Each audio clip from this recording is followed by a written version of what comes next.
میرے پیارے آقا کے پہلوانوں، آپ کے یو پی کی بات، آپ کے یو پی کی بات، کئی سالوں پہلے مجھے کسی صاحب نے کال کیا، مجھ سے کہا حضرت ایک مسئلہ پوچھنا ہے۔ میں نے کہا کیا مسئلہ بتائیے۔ انہوں نے کہا ہمارے امام صاحب گاؤں گئے ہوئے ہیں، ان کا گاؤں تقریباً 120 کلومیٹر دور ہے، اور ہمارے یہاں ایک آدمی کا انتقال ہو گیا، اس کی نماز جنازہ پڑھانے والا کوئی نہیں، ہم پریشان ہیں، کیا کرے سمجھ میں نہیں آتا۔ میں نے کہا کہ آس پاس 2 4 5 10 کلومیٹر میں تلاش کرو، کوئی نہ کوئی مل جائے گا۔ وہ کہتے ہم صبح سے تلاش کر رہے، کوئی نہیں ملا۔ میں نے کہا میں آپ کی کیا مدد کر سکتا ہوں؟ آن لائن ہیلپ تو نہیں ہو سکتی نا؟ میں نے کہا کیا مدد کر سکتا ہوں میں آپ کی؟ تو انہوں نے کہا کسی شخص نے ہم سے یہ کہا ہے کہ اگر امام موجود نہ ہو اور کوئی نماز پڑھانے والا نہ ہو تو آپ ٹیپ ریکارڈ کے ذریعے بھی نماز جنازہ پڑھ سکتے ہیں، ٹیپ ریکارڈ کے ذریعے۔ میں نے کہا جس نے بھی آپ کو یہ کہا نا، وہ کوئی عام آدمی نہیں ہوگا، وہ نیوٹن اور آئنسٹائن کے لیول کا آدمی ہوگا۔ میں نے کہا وہ تو بڑا انٹیلیجنٹ آدمی ہوگا، ہماری قوم میں اب بھی لوگ ایسے موجود ہیں۔ میں نے کہا بڑا انٹیلیجنٹ ہوگا۔ اگر اس نے یہ کہا کہ ٹیپ ریکارڈ لگا کر نماز جنازہ پڑھ لیجئے، تو اس سے آپ کو یہ بھی پوچھنا چاہیے تھا کہ ہم جب بھی امام کے پیچھے نماز پڑھتے ہیں کہتے ہیں پیچھے اس امام کے، اب جب ٹیپ ریکارڈ رکھیں گے تو کیا کہیں گے؟ پیچھے اس ٹیپ ریکارڈ کے۔ کیا کہہ کر نیت کرو گے؟ وہ کہنے لگے حضرت یہی تو سمجھ میں نہیں آ رہا۔ میں نے کہا جس نے آپ کو یہ مشورہ دیا اسی سے پوچھئے، میں آپ کی مدد نہیں کر سکتا۔ اگر نماز جنازہ ٹیپ ریکارڈ کے پیچھے ہو جائے تو پھر امام صاحب سے کہنا حضرت اب آنے کی ضرورت نہیں ہے، اب جمعہ بھی ٹیپ ریکارڈ کے پیچھے پڑھ لیا کریں گے، عید بقرہ عید بھی ٹیپ ریکارڈ کے پیچھے پڑھ لیا کریں گے، اب نکاح کے لیے بھی کسی مولوی کو نہیں ڈھونڈنا، نکاح بھی ٹیپ ریکارڈ پڑھا دے گا۔ میں نے کہا اتنی ترقی کر لے گئے تم؟ تمہاری مسجد میں وہ جو امام ہے وہ کتنے سال سے وہاں امامت کر رہا ہے؟ انہوں نے کہا تقریباً 8-10 سال ہو گئے۔ میں نے کہا گاؤں میں کتنے گھر ہیں مسلمانوں کے؟ کہا کوئی 50-60 گھر ہوں گے۔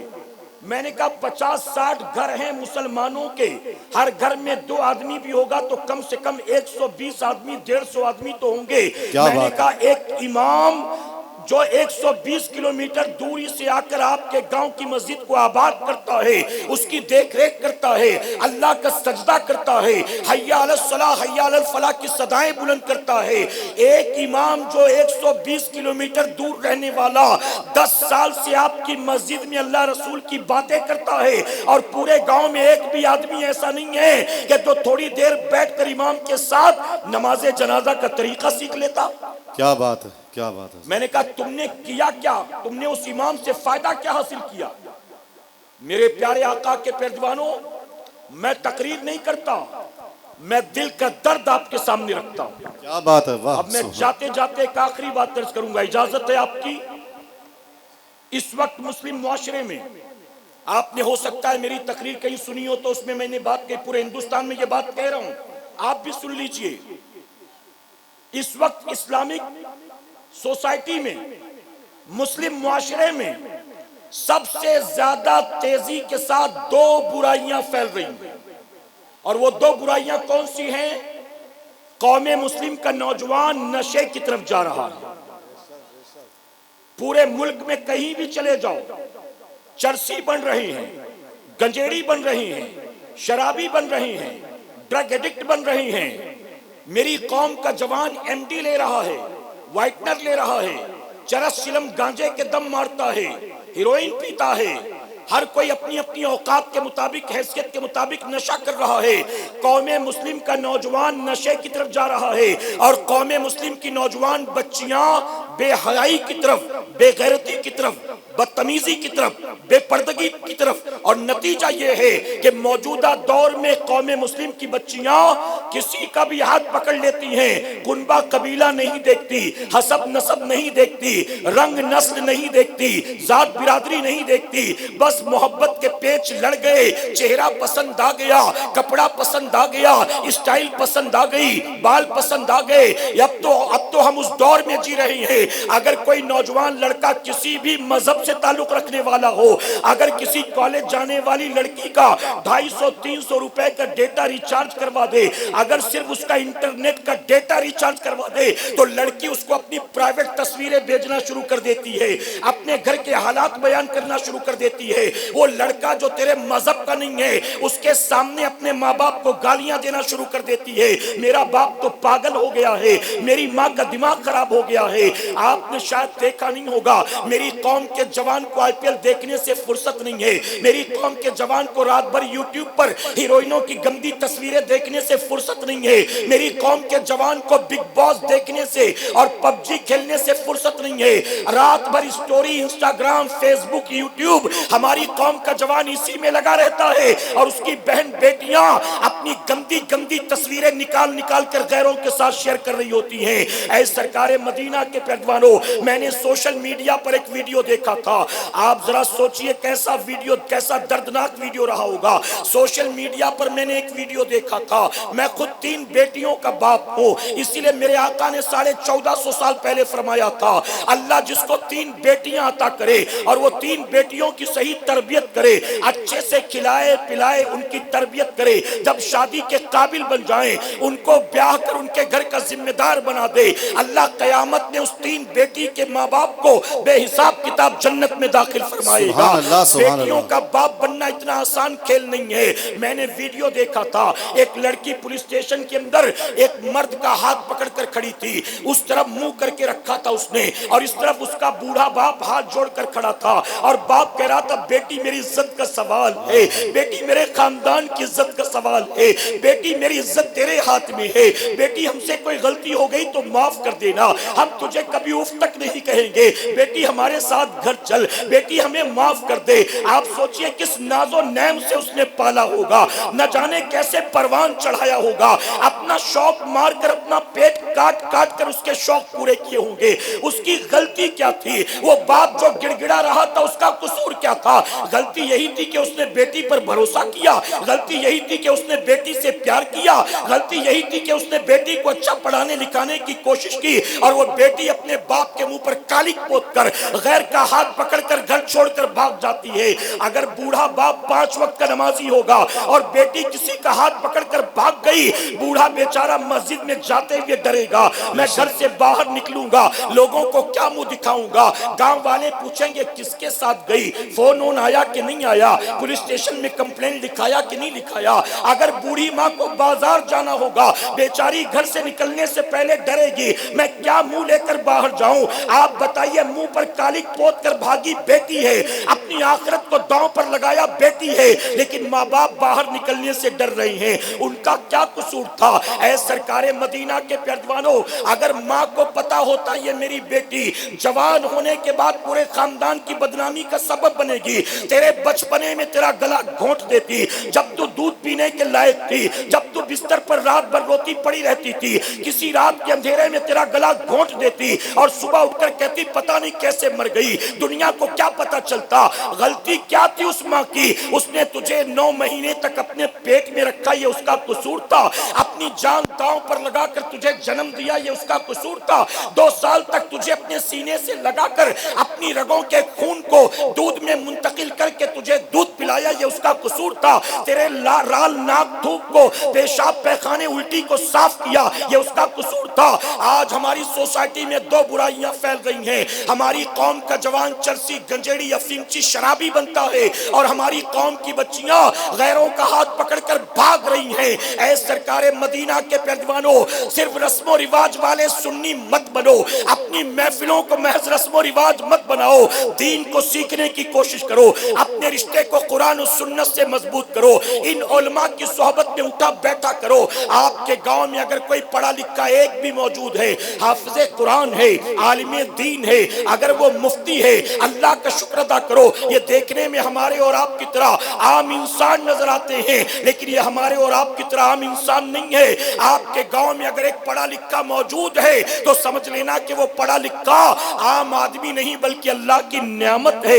اللہ کی نعمت پر اللہ کا شکر ادا کرنا، اپنی اولاد کو اس کے قدموں سے وابستہ کرنا، اپنے آپ کو اس کے دامن سے وابستہ کرنا، اپنے دین کو سیکھنے کی کوشش کرنا۔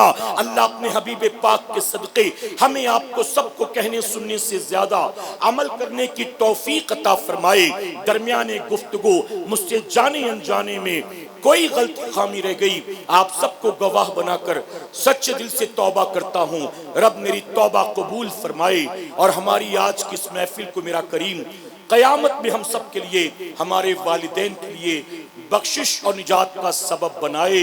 ایک بات جاتے جاتے عرض کروں گا، چونکہ شروع میں مجھ سے کہا گیا تھا کہ یہ آپ بول دیجئے گا، اس لیے اجازت ہو تو بول دوں ورنہ رہنے دوں۔ جی میرے پیارے آقا کے پیردوانوں، دیکھیں سلام کرنا یہ سنت ہے، کریکٹ ہے؟ کوئی نئی بات تو نہیں بتا رہا ہوں، کوئی میں نے کوئی فارمولا تو نہیں بتایا کہ جو بڑا کمپلیکیٹڈ ہے۔ سلام کرنا سنت، اور جواب دینا کیا ہے؟ جب دو مسلمان آپس میں ملے تو کیا کرنا چاہیے؟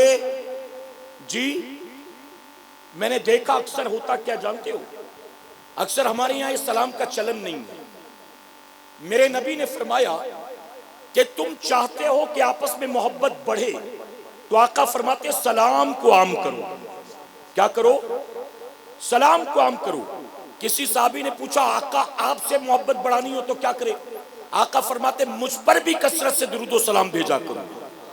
نبی پر سلام بھیجو، ان سے محبت بڑھے گی، اور ایک دوسرے سے سلام کرو گے تو ایک دوسرے سے محبت بڑھے گی۔ کریں گے انشاءاللہ۔ دیکھیے اب تو موبائل کا دور ہے، آپ کے موبائل میں کئی کانٹیکٹ سیو ہوں گے، سلیم بھائی کا، عبد الکریم بھائی کا، اسلم بھائی کا، کریکٹ ہے؟ جب فون آتا ہے تو نام لکھا ہوا آتا ہے کہ نہیں آتا؟ جب لکھا ہوا آتا ہے تو اس کو اٹھاتے وقت ہیلو نہ بولا کریں، سیدھے سلام کیا کریں کہ انشاءاللہ۔ میں نے تو دیکھا بیوی کا فون آ رہا تو بھی کہتا ہاں بول کیا بات ہے، کیا ہوا؟ یعنی سلام نہیں کرے گا، بیوی کا فون ہے، مسلمان ہے کہ نہیں ہے وہ؟ تو سلام کرنا چاہیے کہ نہیں؟ آپ کا بیٹا ہے 5 سال کا، وہ نہیں کر پاتا، آپ کرو۔ 2 سال تک آپ کرو، 7 سال کا ہوگا وہ خود کرے گا انشاءاللہ۔ آپ کی دکان میں آپ کا نوکر ہے، 6000 تنخواہ دیتے ہیں، لیکن ہے تو مسلمان نا، سلام کرو اس سے، عزت کم نہیں ہوگی۔ سلام کرنا میرے نبی کی سنت، فرمایا گیا میرے آقا مدینے کی گلیوں سے گزرتے تھے تو مسلمانوں کے چھوٹے چھوٹے بچوں کو کھیلتا دیکھتے تو آقا ان سے بھی بڑھ بڑھ کر سلام کیا کرتے۔ سبحان اللہ سبحان اللہ۔ نبی ان سے بھی بڑھ کر سلام کرتے۔ اور سنیے آپ توجہ دیں، جب 2 مسلمان آپس میں سلام کرتے ہیں نا تو فرمایا گیا ان کے درمیان 100 رحمتیں تقسیم کی جاتی ہیں۔ کتنی؟ 100 میں کہا گیا 90 اسے ملتا ہے جو سلام کرتا ہے اور 10 اسے ملتی ہے جو سلام کا جواب دیتا ہے۔ تو 90 لینا چاہتے ہیں کہ 10 لینا چاہتے ہیں؟ جی عام کریں گے اس کو، سلام کریں گے؟ لوگ تو ہم جیسوں کو، اچھا میرے سامنے کوئی کلین شیوڈ چلا رہا ہے، ٹوپی بھی نہیں پہنی، کرتا پیجامہ بھی نہیں پہنا، کلین شیوڈ، تو مجھے نہیں معلوم ہے کہ مسلمان ہے کہ نہیں، میں نے نہیں کیا سلام۔ اچھا میں نے نہیں کیا تو بعد میں جا کر کیا کہے گا؟ کہے گا یہ مبلغ لوگ بہت اکڑتے ہیں، میں سامنے سے جا رہا تھا لیکن مجھے سلام نہیں کیا۔ ارے بابا اگر میں نے سلام نہیں کیا تو اس کا مطلب میں اکڑتا ہوں، اور آپ نے نہیں کیا تو اس کا مطلب آپ بہت نیک آدمی ہیں۔ میں اکڑوں ہوں، آپ ہی کر لیتے کم سے کم۔ میری پہچان سے تو آپ کو پتہ چل ہی رہا ہے کہ مبلغ صاحب ہے، مسلمان ہے، آپ کو دیکھ کر تو پتہ بھی نہیں چل رہا ہے کہ کس مذہب کا ماننے والا، اور پھر میں نے نہیں کیا تو آپ ناراض ہو رہے ہیں، اور مجھے دیکھ کر آپ نے نہیں کیا تو پھر میری کوئی ناراضگی نہیں۔ میرے پیارے آقا کے پیروانوں، میرے آقا کبھی سامنے والے کو موقع نہیں دیتے تھے، خود ہمیشہ بڑھ بڑھ کر سلام کرتے تھے، اور یہی عادت تھی صحابہ کی بھی، یہی عادت تھی مولا کائنات کی بھی۔ 1.5 منٹ کے اندر بات مکمل کرتا ہوں، اجازت ہے آپ کی؟ سیدنا صدیق اکبر چلے آ رہے تھے، سامنے سے مولا کائنات بھی تشریف لا رہے تھے۔ صدیق اکبر نے سوچا کہ میں اگر کوشش بھی کروں تو بھی سلام میں علی پہل کر لے جائے گا، میں کتنی بھی کوشش کروں لیکن علی تو سب سے پہلے بڑھ کر لیتے۔ اتفاق سے صدیق اکبر نے سلام نہیں کیا، یہ سوچ کر کہ علی تو پہلے کرتے ہی ہیں، لیکن آج پہلی بار حضرت علی نے بھی سلام نہیں کیا۔ صدیق اکبر کے قریب سے گزر گئے، سلام کیا ہی نہیں۔ اب صدیق اکبر کو تکلیف ہوئی، فوراً حضور کی بارگاہ میں پہنچے، مولا کائنات کے خلاف مقدمہ دائر کیا کہ یا رسول اللہ حضرت علی کو بلایا جائے، ان سے پوچھا جائے کہ انہوں نے مجھے سلام کیوں نہیں کیا۔ حضرت علی کو بلایا گیا، میرے نبی نے فرمایا کہ علی ابو بکر کہتے ہیں تم ہمیشہ بڑھ بڑھ کر سلام کرتے ہو، لیکن آج تم نے ابو بکر سے سلام نہیں کیا، کوئی ناراضگی ہے، کوئی بات بری لگی، کیوں سلام نہیں کیا؟ اب سنیے غور سے، اور اگر یہ بات سمجھ میں آ گئی نا تو آئندہ انتظار نہیں کرو گے، آپ خود بڑھ بڑھ کر کرو گے انشاءاللہ۔ مولا کائنات نے عرض کیا یا رسول اللہ صلی اللہ علیہ وسلم، میرے بھائی ابو بکر نے بالکل صحیح کہا، میں ہمیشہ مسلمانوں سے بڑھ بڑھ کر سلام کرتا ہوں، لیکن آج میں نے جان بوجھ کر نہیں کیا۔ نبی نے فرمایا وہ کیوں؟ تو مولا کائنات عرض کرتے آقا، رات جب میں سویا تو میں نے جنت کا ایک خوبصورت محل دیکھا، محل کے دروازے پر میرا نام لکھا ہوا تھا، اور کوئی کہنے والا کہہ رہا تھا علی جو تم مسلمانوں سے بڑھ بڑھ کر سلام کرتے ہو نا، اس عمل کے بدلے اللہ نے تم کو جنت کا یہ محل عطا فرمایا۔ حضرت علی کہتے جب میں نے اپنا جنت کا محل دیکھ لیا تو اس لیے میں جان بوجھ کر خاموش رہا کہ میرے بھائی ابو بکر بڑھ کر سلام کر لیں، اللہ انہیں بھی جنت کا محل عطا فرما دے۔ سبحان اللہ سبحان اللہ سبحان تو اللہ۔ پتہ چلا جو اس بڑھ کر سلام کرتا ہے، پہل کرتا ہے، اس کو 90 رحمتیں بھی ملتی ہیں اور اس کو اللہ جنت میں محل بھی عطا فرمائے گا۔ بیوی سے سلام کرو، اپنے بچے سے سلام کرو، اپنے نوکر سے سلام کرو، ڈرائیور سے سلام کرو، چھوٹے بھائی سے سلام کرو۔ اچھا، بیٹے کو باپ سے سلام کرنے میں شرم آتی ہے اور باپ کو بیٹے سے سلام کرنے میں شرم آتی ہے، دونوں شرما رہے ہیں۔ ایک ساتھ بیٹھ کر جب ٹی وی پر سوئمنگ پول کا سین دیکھتے تو شرم نہیں آتی، جب ہنی مون کے سین دیکھتے تو شرم نہیں آتی، اور یہاں سلام کرنے میں بہت شرم آ رہی ہے۔ بڑے نیک لوگ ہیں بیچارے، سلام کرنے میں شرم آتے ہیں، اور پوری 3 گھنٹے کی پکچر ساتھ میں بیٹھ کے دیکھتے تو نہیں شرم آتی۔ اللہ اپنے حبیب پاک کے صدقے ہم سب کو ان باتوں پر عمل کی توفیق عطا فرمائے۔ درمیان گفتگو مجھ سے جانے انجانے میں کوئی غلطی خامی رہ گئی، آپ سب کو اور علماء کو گواہ بنا کر سچے دل سے توبہ کرتا ہوں، رب میری توبہ قبول فرمائے اور ہماری محفل کو میرا کریم قیامت میں ہم سب کے لیے، ہمارے والدین کے لیے بخشش اور نجات کا سبب بنائے۔ وما علینا الا البلاغ۔ السلام علیکم۔ درود شریف پڑھنے ایک مرتبہ۔